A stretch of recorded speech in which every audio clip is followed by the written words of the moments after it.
നമസ്കാരം. വൈദ്യശാസ്ത്രം ഇത്രയും പുരോഗതി പ്രാപിച്ചിട്ടും നമ്മുടെ രാജ്യത്ത് പാമ്പ് കടിയേറ്റ് മരിക്കുന്നവരുടെ എണ്ണം കൂടുകയാണ്. ഈയിടെ പുറത്തിറക്കിയ ഒരു കണക്കനുസരിച്ച് ഓരോ വർഷവും ഇന്ത്യയിൽ 46,000-നും 60,000-നും ഇടയിലാണ് ആളുകൾ പാമ്പ് കടിയേറ്റ് മരിക്കുന്നത്. പലപ്പോഴും ഉത്തരേന്ത്യൻ സംസ്ഥാനങ്ങളിലാണ് ഈ പാമ്പ് കടിയേറ്റ് മരിക്കുന്നവരുടെ എണ്ണം കൂടുതലായി രേഖപ്പെടുത്തിയിട്ടുള്ളത്. എന്നാൽ ഈയിടെ പുറത്തിറക്കിയ റിപ്പോർട്ട് അനുസരിച്ച് ഇന്ത്യയിലെ മാരകമായ വിഷമുള്ള പാമ്പുകളൊക്കെ തന്നെ ഇപ്പോൾ കൂടുതൽ അപകടകാരികളായി തീർന്നിരിക്കുന്നു എന്നാണ് പറയപ്പെടുന്നത്. അത് കാലാവസ്ഥാ വ്യതിയാനമാണ് ഇവയുടെ വിഷത്തിൻ്റെ തോത് വർദ്ധിപ്പിക്കാനുള്ള കാരണമെന്നാണ് സൂചിപ്പിക്കപ്പെടുന്നത്. ഒരു സംഘം ഗവേഷകർ നടത്തിയ പഠനത്തിൽ മനസ്സിലാക്കാൻ കഴിയുന്നത് വടക്ക് കിഴക്കൻ സംസ്ഥാനങ്ങളിലാണ് ഇവ ഏറ്റവും അധികം രൂക്ഷമായി അനുഭവപ്പെടുന്നത് എന്നാണ്. ഇവിടെയുള്ള പാമ്പുകളിൽ 4 പ്രധാന വിഭാഗങ്ങളായിട്ടാണ് ഇപ്പോൾ അപകടകാരികളെ ഗവേഷകർ തരംതിരിച്ചിരിക്കുന്നത്. ഇവയുടെ ശാസ്ത്രനാമത്തിൻ്റെ കൂടി അടിസ്ഥാനത്തിലാണ് അവയുടെ പേരുകൾ ഇപ്പോൾ ഗവേഷകർ പുറത്തുവിട്ടിരിക്കുന്നത്. കോമൺ ക്രൈറ്റ് അഥവാ ബംഗാറസ് കൊറോലിയസ്, റസൽസ് വൈപ്പർ, ഇന്ത്യൻ കോബ്ര, എച്ചിസ് കരുനാറ്റസ് എന്നീ ശാസ്ത്രനാമങ്ങളിൽ അറിയപ്പെടുന്ന പാമ്പുകളാണ് ഈ അപകടകാരികളായി ഇപ്പോൾ മാറിയിരിക്കുന്നത്.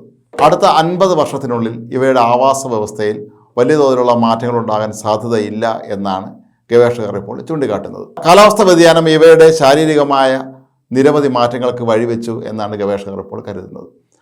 അതുകൊണ്ട് തന്നെയാണ് ഈ മേഖലയിലെ ആളുകൾ കരുതലോടെ ഇരിക്കണം എന്നവർ മുന്നറിയിപ്പും നൽകുന്നത്. മാത്രമല്ല, ഇന്ത്യയിലെ പല ഗ്രാമീണ മേഖലകളിലും പാമ്പ് കടിയേറ്റാൽ അടിയന്തര ശുശ്രൂഷ നൽകാനുള്ള സംവിധാനങ്ങൾ പോലും ഇല്ല എന്ന റിപ്പോർട്ടും അവർ ചൂണ്ടിക്കാട്ടുന്നുണ്ട്. ആവശ്യത്തിന് ആൻറ്റിവെനം അഥവാ പാമ്പ് കടിയേറ്റാൽ കുത്തിവയ്ക്കേണ്ട പ്രതിരോധ മരുന്ന് സൂക്ഷിക്കുക, പരമാവധി പാമ്പ് കടി ഏൽക്കാതെ സൂക്ഷിക്കുക, ജനങ്ങൾക്ക് മുന്നറിയിപ്പ് നൽകുക, എപ്പോഴും ഒരു കരുതലോടുകൂടി നമ്മൾ ജീവിക്കുക തുടങ്ങിയവയാണ് ഈ മേഖലയിലെ ജനങ്ങളെ ഏറ്റവും ശ്രദ്ധിക്കേണ്ടുന്ന കാര്യങ്ങൾ. പലപ്പോഴും ഗ്രാമപ്രദേശങ്ങളിലെ ആളുകൾ ഇടവഴികളിലൂടെയും മറ്റുമൊക്കെ നടക്കുമ്പോൾ കരിയിലകളുടെയും മറ്റും അടിയിലാണ് ഇവ ഒളിച്ചിരിക്കാറുള്ളത്. അങ്ങനെയാണ് പെട്ടെന്ന് പാമ്പ് കടി ഏൽക്കുന്നത്.